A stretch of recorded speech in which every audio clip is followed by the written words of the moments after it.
वालेकुम गाइस आज मैं आपको बताऊंगा मेथड फायर का। मैंने आपको पहले पिछली वीडियो में बताया था। आज मैं आपको बड़ा इंपॉर्टेंट टॉपिक है क्योंकि आप कहीं भी जब इंटरव्यू के लिए जाते हैं as a safety officer, safety supervisor, तो आपसे कोई पूछ सकता है कि फायर एक्सटिंग्विशिंग मेथड क्या है। इसको फायर एक्सटिंग्विशिंग मेथड भी बोलते हैं और प्रिंसिपल भी बोलते हैं।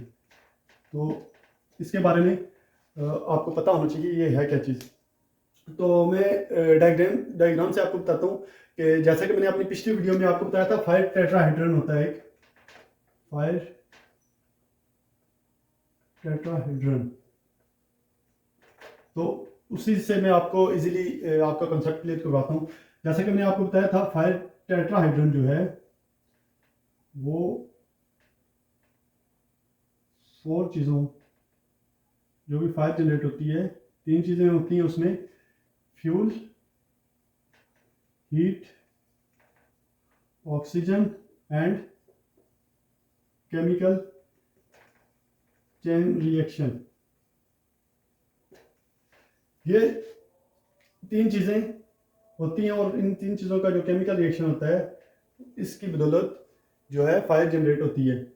अभी कहीं पे फायर हो गई है तो हमने उसको ख़त्म कैसे करना है, उसका मेथड है। और वो मेथड भी 4 है। जिस तरह ये हैं 4 एलिमेंट्स हैं इसके टेट्राहेड्रन के, इसी तरह अभी लेट्स सपोज मैं आपको बताता हूँ हीट है।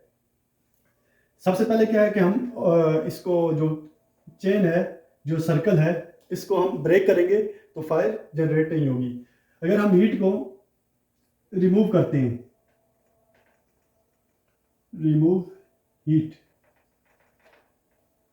तो फायर जनरेट नहीं होगी। जब हम हीट को रिमूव कर रहे हैं तो ये जो मेथड है या ये जो टेक्निक है, इसको बोलते हैं कूलिंग मेथड।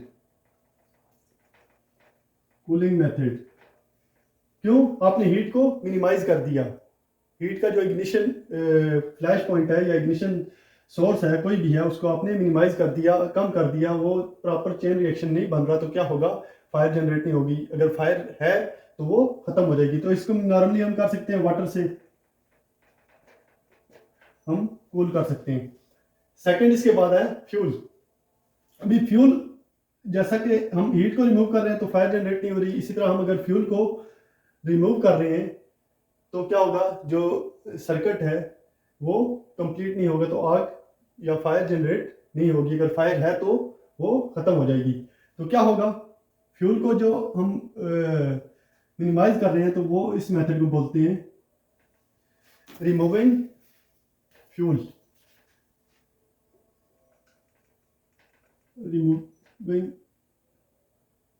फ्यूल जो है, इस मेथड को हम बोलेंगे स्टारवेशन मेथड। स्टारवेशन मेथड, ये स्टारवेशन मेथड कहलाता है जब आप जो सर्कल है या चेन है उसमें से आप रिमूव करते हैं फ्यूल को। तो इसको नॉर्मली हम कैसे रिमूव कर सकते हैं? जैसा कि मैंने आपको पिछली वीडियो में एक एग्जांपल दी थी काउंटर फायर की। काउंटर फायर की तो क्या है, हम इस सूरत में जो सप्लाई है, जो फ्यूल की सप्लाई है, उसको हम ब्रेक कर सकते हैं, ख़त्म कर सकते हैं। लेट्स सपोज जैसे मैंने आपको बोला था, यहाँ पे फायर हो रही है तो आगे का जितना भी मटेरियल है आप वो रिमूव कर सकते हैं ताकि इसको प्रॉपर फ्यूल ना मिले जो फायर है, ताकि वो ख़त्म हो जाए। अभी ये तो 2 चीज़ें होगी। अभी थर्ड पे आते हैं, ऑक्सीजन पे।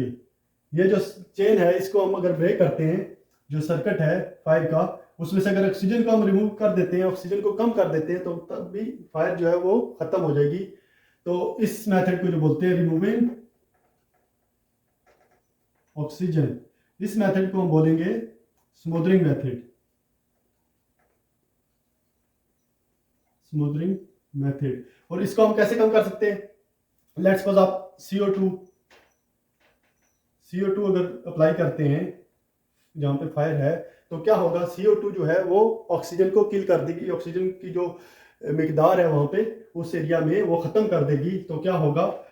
आग जो है या फायर है वो ख़त्म हो जाएगी। अभी इसके बाद जो आता है केमिकल चेन रिएक्शन, जो फोर्थ मैसेज है, फोर्थ इसका मेथड है फायर ख़त्म करने का। फायर एक्सटिंग्विशिंग मेथड में 4 जो है वो क्या आता है?